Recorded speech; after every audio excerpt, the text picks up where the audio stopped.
Wego's office, and I'm here with Jackson. So Jackson, if you will tell us a bit more about you and introduce yourself. Yeah, so I'm Jackson Fernandez. I lead the Wego operations here in India. So for guys who haven't heard of Wego, so we are one of the largest travel meta search in Southeast Asia.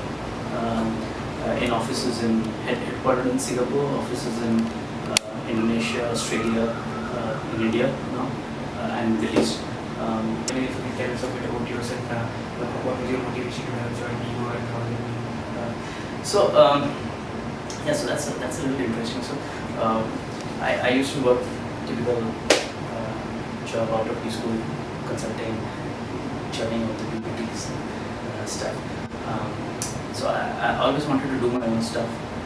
So I resigned my consulting jobs, started my own stuff. So have been with various startups since then. So this opportunity came. So I happened to meet Ross in 2010, end of 2010, and I just loved the team, the kind of spirit they got into the table. The spread of talent. So everyone was very passionate about travel. The focus they had over the last 5 to 6 years, that was like commendable, right? Because normally when there is a startup, you try to pivot and keep changing. But what I loved was the team just focused on travel and just lead this niche that we excel in, and had a brilliant team at that point of time. So they were looking at replicating the same in India, and for me it was like a whole new entrepreneurial game, right? So you have a technology that's sound, is proven in other geographies, you have to build the same in India. So getting the team together, bringing the proposition to our partners in India, right? So that was fairly challenging. Deep in my heart, I'm an entrepreneur. I just love doing stuff from scratch. So I thought, why not? I think it's been a brilliant journey since then.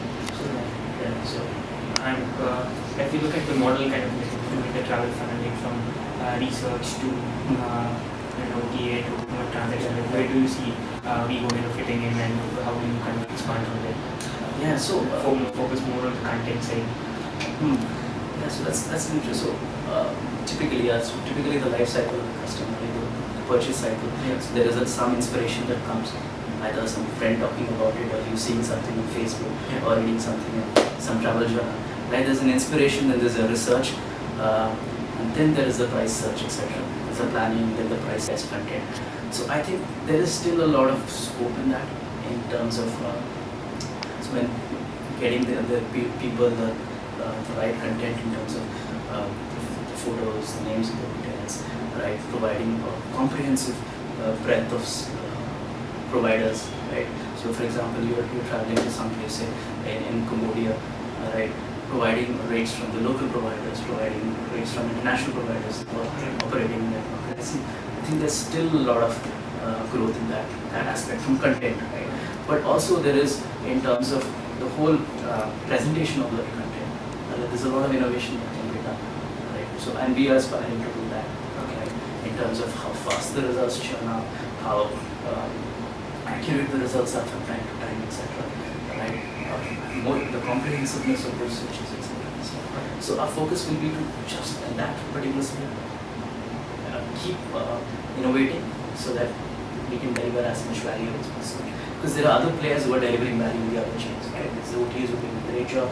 There are inspirational sites like Facebook or other sites which are providing a great job of that. But the whole phase between the merger and demerger with Holiday IQ, was that a foray into trying to enter the space, or what happened? No, so that was not really a foray to content, because Holiday IQ does a great job in getting content for the Indian market. So it was for us before 2010 when we merged. We were not present in India, so it was a good way for us to actually understand the market and how it works. But the focus has always been that we do what we are best at, right? So the partnership was very good for us in getting into India and stuff, and like deploying into India and stuff. But very soon we realized that we have to focus into each other's business, keep focusing each other's business. Maybe it's better that we work as separate entities and stuff. So still we remain the biggest partners for each other. stuff. But in terms of, I think, structurally they are different. So just a minor change, how it's structured. So otherwise everything is this. And immediately what's on the roadmap? Yeah, so lots of stuff for India. That's exciting times. We need to hire a bunch of people here in the office. We also thinking of a big marketing push in India, brand building stuff. Right? A strong tech team that we are building out from India. So there are various fronts. Yes. Okay. And if you can tell us a bit about the Wego inception, how they expanded into different geographies, and how is it different from geographies? How does the model kind of alter? Yeah, it's a long story. So it's pretty much started. So it started by Ross and Craig back in 2005, right? So Ross used to be with Yahoo, so he pretty much started the whole travel section in Yahoo, and Craig used to be from Intercontinental Hotel Group, right? So Craig had a lot of travel experience, and Ross brought in the technology back, right? So, and that was pretty much the time when the growth of OTAs across different markets in the world was happening, right? And then you had these aggregators who were bringing these rates together in a platform, at least in the West, with Kayak, etc., who were bringing the rates together and showcasing it in a platform which was very useful for the customer. Such a unique proposition did not exist in Asia, especially Southeast Asia, etc., where they had a lot of low-cost airlines, and there was a dearth of a platform which could aggregate all this and provide a seamless experience to the user.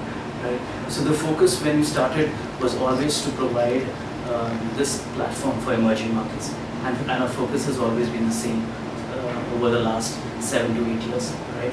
Our focus markets have been Southeast Asia, the Indian subcontinent, now to Middle East, right? Because we believe that there is a lot of travel interest in these markets, and a lot of travel providers. Information and curating this information in a manner which is useful to a wider travel audience is very, very critical. Right? So Genesis, the germ, the idea was there. We've had a lot of iteration in terms of the name being changed to Wego, and then a lot of interesting people joining. And now it's like a body of talent that we have, right, headquartered in Singapore, with offices across Southeast Asia right now. So interestingly, we have people from more than 20 different countries, 35 if I'm not wrong, who speak like 20-25 different languages. Okay, so it's a very interesting team that we've set up, and stuff. And as we expand now into other markets like India, the Indian subcontinent, and the Middle East, there's a lot more action around. And more interesting people that we want to get on board. So Wego recently raised a huge round of $17 million. So how much is coming to India?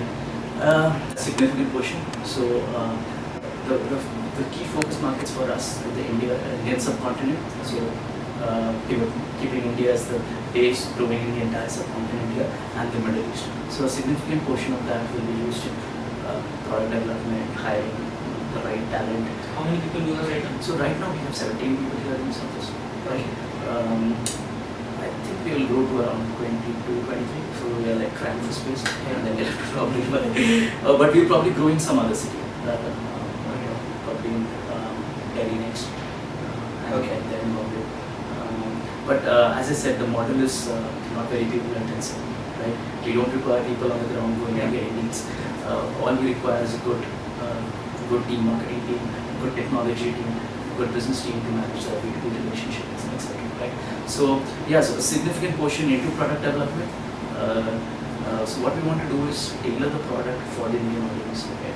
So that's one thing we were experimenting over the last 1 year. So is it like different modulated products for different countries, or every country has a different team which works on the product? How is that different? Yeah, so it's an interesting question. So the core is the same.